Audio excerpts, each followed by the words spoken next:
Pag wala kang tubig sa gubat, ito. Ang papakita ko sa inyo.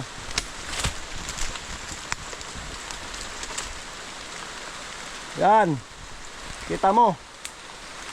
Dito sa gubat, walang problema kahit walang tubig. Oh. See? Yan. Kahit walang tubig dito sa gubat, walang problema. Basta alam mo. Ito yon mga master. Yan. So, pinuputol ko yan dahil umakyat yan doon sa mga tanim natin. Ito yung puno na. Ito pa. Putulin natin yan. Yan. Putulin natin. Yos eh. Oh. Tubig yan. Walang problema yan dito mga master.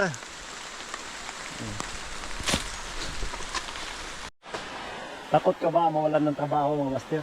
Lalo na sa ating mga OFW.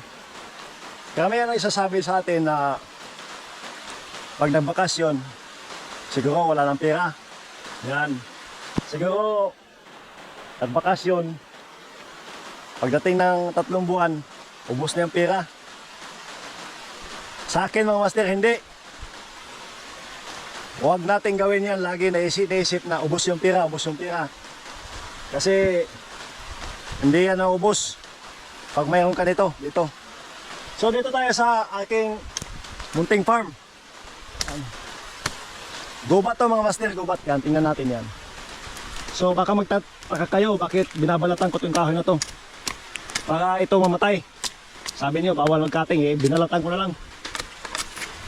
Para mamatay siya. Dahil sa ilalim nito may mga abaka tayo. Nagpapatanim tayo ng abaka. Nandoon yung iba. Yan. Ito, may abaka na yan mga master. Yan. Yan ang abaka. Saging, parang saging siya.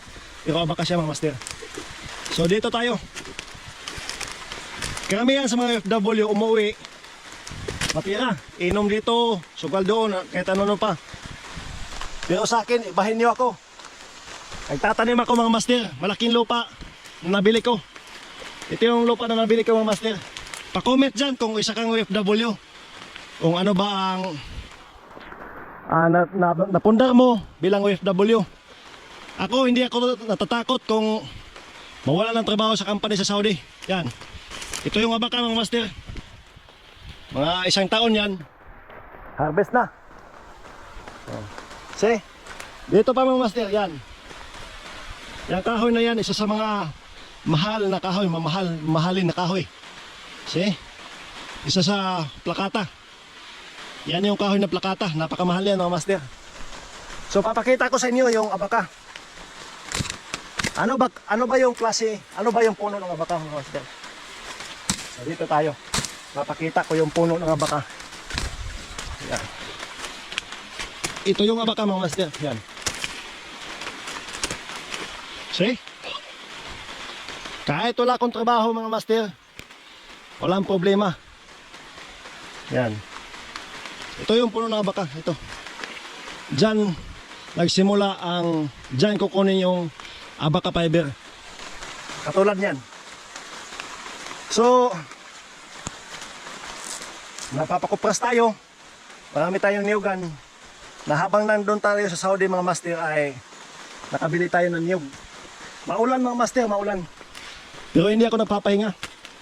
Yung iba nagbabakasyon dahil magpapahinga. Maubos yung pera niyo mga master. Wala kayong pampalit. Mga pagbalik mo, pag abroad, magsisimula ka naman ulit. Pero ako iba. Yan, yun yung mga yung parang saging mga master, yan yung abaka. So, dito tayo. Balik tayo dito. Ito yung mga puno natin, pinapatay natin dahil sa ilalim may abaka. May tanim tayo. Hindi mo na kailangan na linisan ng maayos dahil yung puno na yan ng abaka ay masaya siya at maganda siya sa mga may konting kahoy katulad yan. May mga kahoy sa taas. So dito mga master, yan, napakalaki yung lupa dito. Nabili natin nung nag-abroad tayo, nag-Saudi tayo. So nasa bakasyon tayo. Nasa bakasyon tayo. Wala akong pahinga. Nagkopra. sa mga niyugan. Dito na naman sa nagtatanim ng abaka at saka plakata. So mga master, yan. Ito yung paraan. Ito yung paraan mga master para mamatay itong puno na to. Para yung ating tanim sa ilalim na abaka ay mabuhay. Yan. Doon tayo. Napaka gubat dito. Pag naiwan natin yung ating farm mga master, pagbalik natin wala na, marami na yung mga damo. So, ano pa? Ito yung isa sa mga may tubig. Pag wala kang tubig sa gubat, ito. Papakita ko sa inyo. Yan. Kita mo. Dito sa gubat, walang problema kahit walang tubig. See? Yan. Kahit walang tubig dito sa gubat, walang problema. Basta alam mo. Ito yun mga master. Yan. So, pinuputol ko yan dahil umakyat yan doon sa mga tanim natin. Ito yung puno na. Ito pa. Putulin natin yan. Yan. Putulin natin. Yan kasi. Tubig yan. Walang problema yan dito mga master.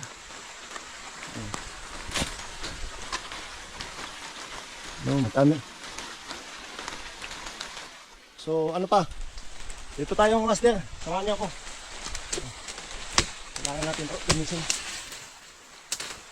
Linisin to. Para sa ganun ay nakakapasok yung araw. Hindi basta-basta mamatay yung ating tanim. Ano yung kasama ko?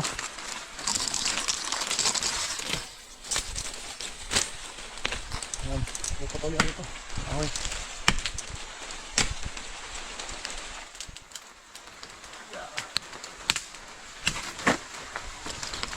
Yun lang mga master. Sa aking itong vlog na to, sasabihin ko na pag bakasyon natin, hindi lahat pahinga. Kailangan din natin magtanim para sa ganun ay may pangkuhan tayo, pambaliktad sa ating nagastos pag bakasyon. So yan, shout out sa inyo.